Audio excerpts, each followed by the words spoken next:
아직도 LLM에 실망하는 분들이 많은데 이게 요즘은 실력 이슈일 수 있습니다. 왜냐면 LLM 다루는 잡기술이 많이 발전했는데 요걸 적용 안 해봐서 그럴 수 있고요. 최근에 가장 결과가 괜찮은 게 체인 오브 서트라는 잡기술인데 GPT한테 문제를 주면 답을 바로 내는 게 아니라 사람처럼 단계적으로 생각을 거쳐서 최종 답변을 하도록 가혹행위를 시키는 거예요. 그래서 이 방법을 쓰는 최신 모델 벤치마크를 보시면 코딩 테스트 문제 같은 거 줬을 때 일로 점수가 이만큼 높았다고 합니다. 이게 얼만큼 높은 거냐면 무려 이 사람보다 높은 거고요. 그리고 여기 보시면 이제 O3 모델이 무슨 AGI 어쩌고 데이터셋에서 고득점을 했다는 결과도 있습니다. 근데 미리 튜닝해 놓은 모델들의 점수만 공개해 놨기 때문에 약간 또 호들갑인 것 같긴 하고요. 아무튼 그래서 오픈 AI도 이런 기술들로 GPT-5 나오기 전까지 땜빵을 좀 하는 것 같습니다. 아마 내년엔 에이전트라는 걸 출시해서 땜빵을 하려고 한다는 소식이 있는데, 에이전트가 뭐냐면 체인 오브 서트처럼 이제 문제를 단계적으로 분석해서 푸는 건데, 근데 AI가 직접 알아서 자의적으로 판단을 할 수 있게 의지와 자아 같은 걸 넣어주는 거예요. 에이전트를 쓰면 그냥 LLM 쓰는 것보다 어렵고 복잡한 문제도 해결할 수 있다는 게 포인트고요. 그래서 실제 업무에 쓸만한 인간 같은 AI를 만들고 싶으면 에이전트 기술 한번 주목해보시면 될 것 같습니다. 자, 이걸 어떻게 만들지 어떻게 쓸지 모르겠으면 엔트로픽에서 나온 에이전트 제작 가이드가 있습니다. 프레임워크 같은 거 그딴 거 쓸 필요 없고요. 프로그래밍 기본 문법만 알면 누구나 만들 수 있고요. 자, 에이전트를 만들기 위한 가장 기본 기술이 뭐냐면 체인이라고 해서 AI한테 이제 요청을 날리는 걸 잘게 쪼개서 여러 개의 순차적인 요청으로 만들어서 이렇게 날리는 거예요. 왜 이딴 걸 하냐면 AI한테 이제 한 번에 많은 걸 요구하면 결과가 그만큼 쓰레기 같으니까 좀 정확도를 높이기 위해 좀 나눠서 이렇게 요구를 하는 거예요.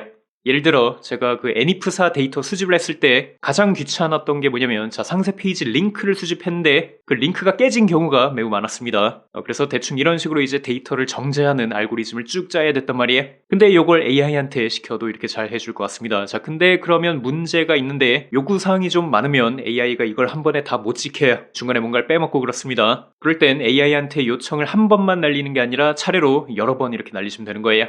자, 코드로 대충 설명을 해보면 일단 GPT한테 1번 과정을 수행하라고 요청을 한번 날리는 거예요. 자, 그 다음에 결과를 뽑고요. 그 다음에 그 결과를 가지고 2번 과정을 수행하라고 또 요청을 날리는 거예요. 이러면 훨씬 높은 정확도를 기대할 수 있고요. 라우팅이라는 잡기술은 이제 프롬프트를 여러 종류로 준비해 둔 다음에 AI한테 이제 어떤 프롬프트를 실행하는 게 좋을지 이렇게 판단하게 하는 거예요.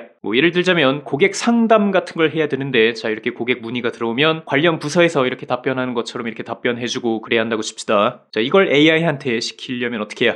자, 관련 부서별로 이렇게 답변 가이드를 이렇게 프롬프트로 쭉 정해두고 요거에 따라서 이렇게 답변하라고 하면 되는 거 아니에요? 그죠? 자, 근데 가이드가 좀 길면 얘가 어려워할 수 있기 때문에 프롬프트를 좀 쪼개 놓는 거예요.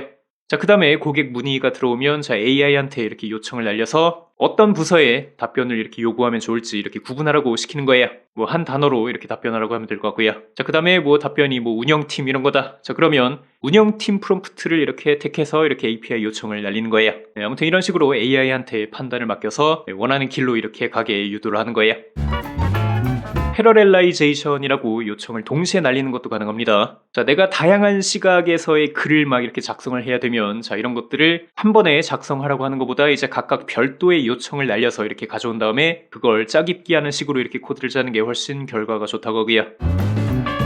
자, 어떤 문제가 주어졌을 때 어떤 짓거리를 해야 답이 나오는지 불확실한 문제들이 있습니다. 그럴 땐 관리자 역할을 하는 AI랑 노예 역할을 하는 AI를 각각 만들어 놓으셔도 되는 거예요. 자, 예를 들면 게임 캐릭터 하나를 기획해야 한다고 칩시다. 자, 기획하려면 캐릭터에 대해서 설명을 이거저거 적어야 될 텐데 내가 이게 처음이라 뭘 적어야 되는지 모르겠는 거예요. 이런 문제들은 AI한테 맡기려고 해도 뭘 어떻게 적으라고 구체적으로 정해주기가 어려워요. 자, 그럼 그냥 일단 관리자 AI한테 어떤 내용들을 적는 게 좋을지 이렇게 정해달라고 하는 거예요. 자, 그러면 이제 캐릭터의 성격, 외모, 능력, 배경 이런 것들을 쭉 이렇게 적는 게 좋겠다고 추천을 해주겠죠. 자, 그걸 받아와서 글을 작성하는 이제 노예 AI한테 요 내용대로 글을 작성하라고 이렇게 일을 시키는 거예요. 그런 식으로 관리자랑 노예 역할을 이렇게 각각 만들어 두면 지가 알아서 문제를 분석하고 해결할 수 있게 만들 수 있습니다. 다른 예시로는 코딩 시킬 때도 이런 아키텍처가 유용할 것 같습니다. 그런 것도 이제 무슨 작업을 해야 버그가 해결될지 미리 알 수가 없으니까 이런 방법을 쓰는 게 괜찮을 것 같네요.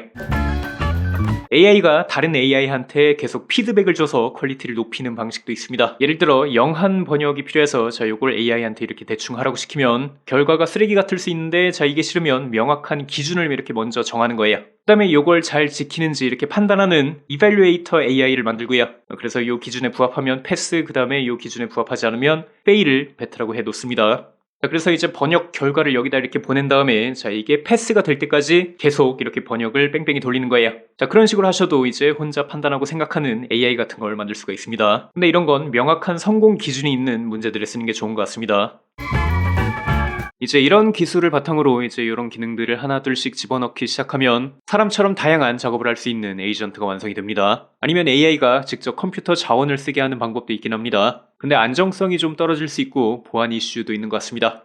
뭐냐면 프롬프트 인젝션이라고 해서 이제 웹페이지에다가 프롬프트를 몰래 적어놓는 사람들이 있습니다. 그러면 인터넷 돌아다니던 에이전트가 이걸 읽어서 실행해버리는 경우도 있다고 합니다. 혹은 내가 대가리를 쓰기 싫으면 프레임워크로 시작하셔도 됩니다. 자, 예를 들어 이런 거 쓰면 이제 크루라고 부르는 가상의 직원들을 되게 쉽게 만들 수가 있습니다. 자, 크루마다 역할을 이렇게 부여해주고 자, 이걸 원할 때마다 부르는 식으로 코딩을 해 놓을 수 있는데 약간 직원 부리는 느낌처럼 재밌고요. 그리고 이런 걸 쓰면 편의 기능 같은 것도 되게 쉽게 쓸 수 있습니다. 예를 들어 이런 걸 쓰면 외부 검색 같은 걸 되게 쉽게 해올 수 있고요. 아무튼 그래서 실행해보면 에이전트가 이거저거 태스크를 잘 수행해오는 것 같네요. 그래서 GPT만 쓰던 분들은 에이전트 기술이 좀 발전했기 때문에 요즘 써보는 것도 괜찮을 것 같습니다. 코딩 지식 그딴 것도 별로 필요 없으니까 이제 이걸로 AGI 만들었다면서 투자받고 그러시면 되고요.